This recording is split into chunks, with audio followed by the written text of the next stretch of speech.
ஸ்ரீ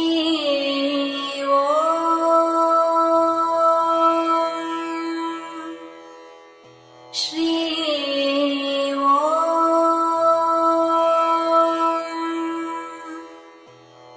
ஸ்ரீ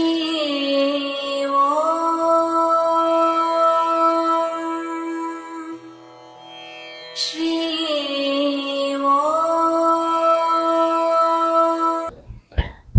ஸ்ரீவோம். பன்முகத்தன்மையே இந்து மதம். எத்தனையோ விதமான எண்ணங்களும் மாறுபட்ட கருத்துக்களும் ஏதேனும் ஒரு விஷயத்தில் இருக்குமே ஆயின் அதுவே பன்முகத்தன்மை. இந்த பன்முகத்தன்மை என்பது எத்தனையோ விதமான பொருட்களின் மீது அல்லது கருத்துக்களின் மீது இருக்கலாம். ஆனால் அந்த கருத்து, பன்முகத்தன்மை கொண்ட கருத்துக்கள் ஒரு மதத்தில் இருக்குமே ஆயின் அது மிகப்பெரிய ஒரு விஷயம். இந்த உலகிலே எத்தனையோ விதமான எத்தனையோ மதங்கள் தோன்றின, மறைந்து போயின. சில மதங்களில் ஒரு குறிப்பிட்ட விஷயத்திற்காக, ஒரு குறிப்பிட்ட செயலுக்காக கடவுள்கள் பல பல பெயர்களில் வழிபட்டு வந்தார்கள்.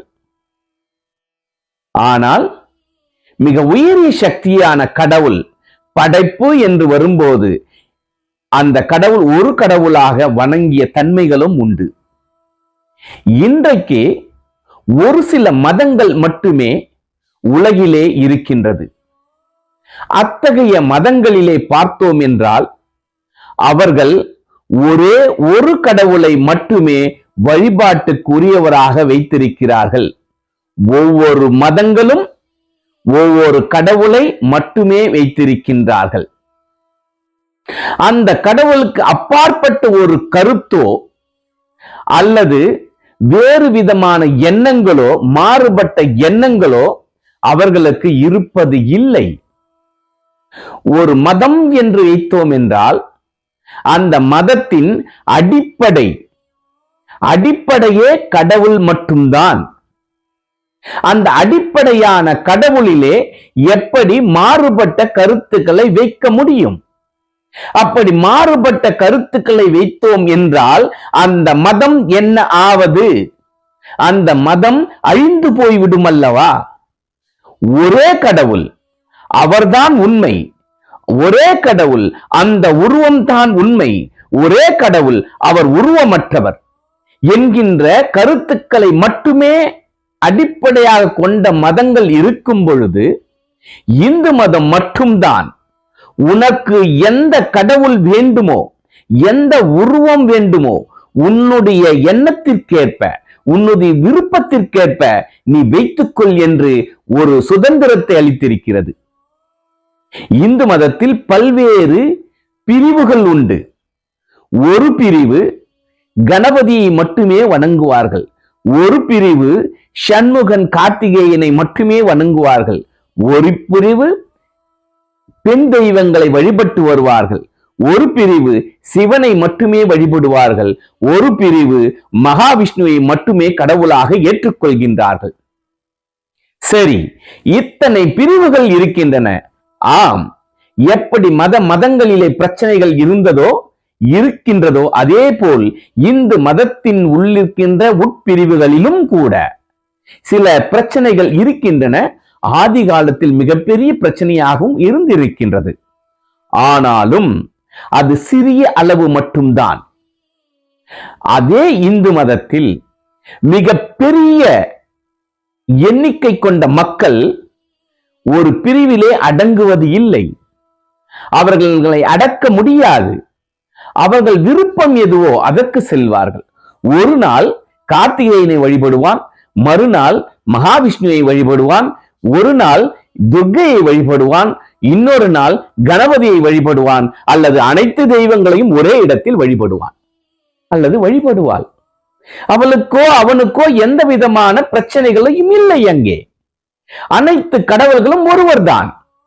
என்னுடைய விருப்பத்திற்கேற்ப அந்த கடவுளுக்கு உருவத்தை வைத்திருக்கிறேன், எனக்கு பிடித்த உருவத்தை நான் வணங்குகின்றேன். சரி, சிவனை வழிபடுகின்றவன் எப்படி வைஷ்ணவை வழிபடலாம்? ஆம், இது கேள்விக்குரியதாக இருக்கலாம். ஆனாலும் இந்து மதத்தின் மிக உயரிய ஞான திறவுகோலை, ஞானத்தை நாம் அறிந்து கொண்டோம் என்றால் இந்த கேள்வி நமக்குள் எழாது.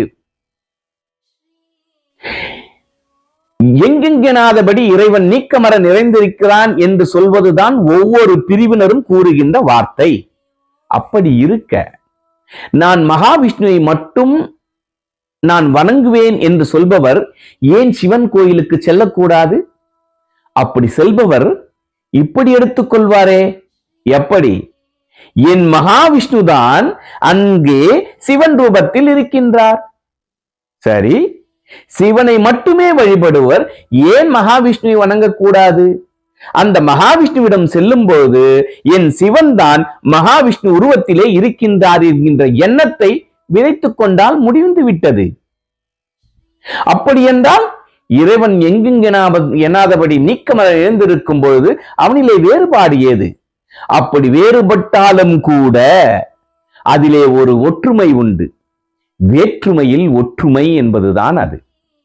இத்தனை வேற்றுமைகள் நிறைந்த கடவுளை வைத்துக் கொண்டிருக்கின்ற இந்த இந்து மதத்திலே ஒற்றுமை மிக மிக அருமையாக இருக்கின்றது. அந்த ஒற்றுமை மிக நீண்ட நெடிய காலத்திற்கும் தொடர வேண்டுமே ஆயின் நம் இந்து மதத்தின் அடிப்படை கருத்தான அடிப்படையான அந்த ஞானத்தை நாம் தெரிந்து கொள்ள வேண்டும். இறைவன் என்பவன் எங்கெங்கெனாதபடி இருக்கின்றான், அனைத்துள்ளும் உரைகின்றான். எனக்கு என் மனதிற்கு பிடித்த உருவம் குழந்தை உருவமாக இருக்குமேயாயின் அந்த இறைவன் அனைத்து இறை ரூபங்களிலும் திகழ்கின்றார். எனக்கு பிடித்த தாய் ரூபமாக இருக்கின்ற அந்த இறையானது அனைத்து மற்ற உருவங்களிலும் திகழ்கின்றாள் என்கின்ற மிக உயரிய கருத்தான இந்து மதத்தின் அடிப்படையை கற்றோம் என்றால் நம்மளுடைய எதிர்காலத்திலும் கூட எந்த விதமான பிரச்சனைகளும் வராது. வேற்றுமையில் ஒற்றுமையை கொண்ட ஒரே மதமாக இந்து மதம் திகழும். அதே போல்தான் பன்முகை தன்மை கொண்ட ஒரே மதம் என்றால் அது இந்து மதம் மட்டுமே. அதை நாம் புரிந்து கொண்டோம் என்றால் நாம் மிகவும் மகிழ்வாக, மிகவும் ஆனந்தமாக வாழ முடியும். எனவே பன்முகை தன்மை என்பது இந்து மதம் என்பதை புரிந்து கொள்வோமாக. ஸ்ரீயோம்.